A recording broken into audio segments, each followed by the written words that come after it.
最近苍头在大出高雄林园的苍头，因为旧年小人衰的风台，苍头仔也是死真济，所以今年苍头的产量减少4成，嘛较慢才大出。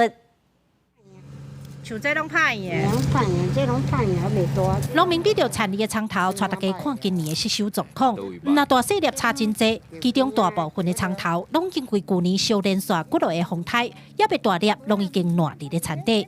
农民讲，林园的苍头拢是10月左右开始种，不过风台将摘仔拢扫了了，若买无摘仔，和种作的面积剩一半，风台扫无去的嘛拢消长去。安尼产量安尼甲以往安尼差起来差偌济？差这啦，差有一半无？无一半的1分嘛，要吃分要差正落啦。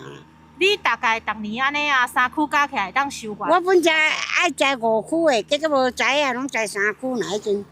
林园区公所表示，林园的苍头面积原本有101公顷，因为风台只剩65公顷。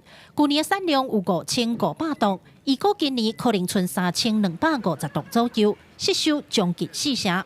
有农民今年因为抢无摘仔，所以换布条啊。林园苍头也因为风台产期延后到过年了，才刷刷开始采收。原本应该正常采收期是当时啊？正常差不多在过年前后。那个时候就开始慢慢采收。今年为什么较慢啊？因为待种子发布起来嘛，然后再重新再用一次，也要等土地干了才能再工作。做些人看天吃饭，农民讲这水苍头连本钱拢收袂回来，因敢若希望天公伯啊会当斗3工，互今年的气候会当较稳定咧，莫互农民食歹趁食。记者柯家族邱朝阳高雄采访报道。